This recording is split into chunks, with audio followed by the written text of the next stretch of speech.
ভক্তি সিদ্ধান্ত সরস্বতী ঠাকুর প্রভুপাদ যখন বৃন্দাবনে গেছেন এবং প্রভুপাদ দ্বিতীয়বার ওনার সঙ্গে দেখা করেছেন, তখন বৃন্দাবনে ভক্তি সিদ্ধান্ত সরস্বতী ঠাকুর এর শিষ্যরা একদিন বলছেন, উনি ঘোষণা করেছেন যে পরের দিন আমরা শেষশাহী বিষ্ণু দর্শন করতে যাব।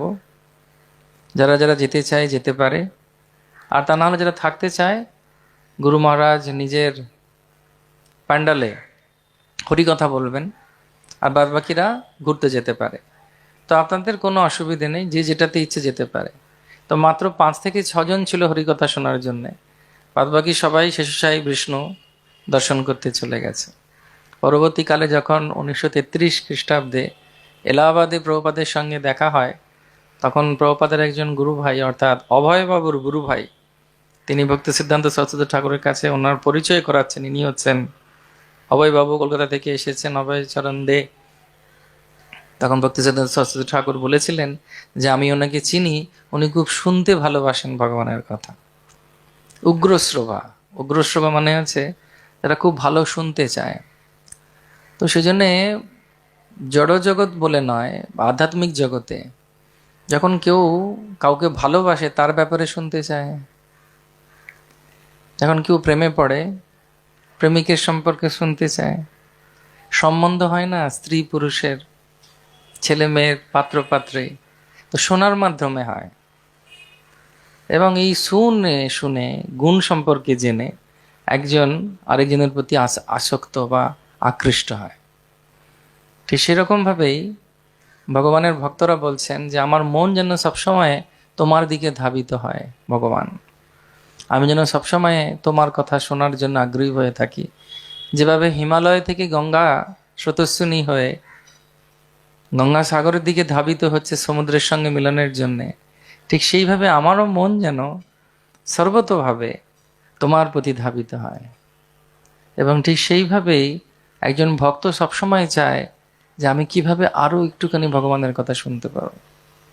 ভগবানকে দেখছি বিগ্রহ স্বরূপে, ভগবানকে দেখছি, ভগবানের কথা শুনে ভগবানের প্রতি আমার ভক্তি এবং ভালোবাসা অনেক বেশি বাড়ে। তো সেই জন্য বলা হয় যখন একত্রিতভূতভাবে আমরা সবাই আয়োজন করি অনুষ্ঠানের, এইটি হচ্ছে উৎসব, ভগবত কথা। গৌর কিশোর দাস বাবাজি মহারাজ উনি যখন উৎসব করছেন, তো একবার একদা উৎসবে বলছেন যে আজকে অনেক বড় উৎসব করা হবে। তখন সবাই বলে যে উৎসব মানেই তো হচ্ছে ডান হাতটা ভালো চলবে, খুব ভালো মন্দ খাওয়া হবে, আনন্দ হবে, তাই না? জীবে দয়া, এই জীবে দয়া করবে সবাই। তখন উনি বলছেন না, বাজার করার কি দরকার আছে, হরিনাম করো। কালকে করেছিলে 2 লাখ, আজকে 5 লাখ করো, হরি বল। এটা হচ্ছে উৎসব। উৎসব মানে কি? যেখানে হরি কথা হচ্ছে। সেজন্য উনি লুকিয়ে থাকতেন কোথাও যেখানে কেউ যেত না, শৌচালয়ে বসে থাকতেন যাতে কেউ না যায়, আর ওনার হরিনামে যাতে ওনার কোনো অসুবিধে না হয়।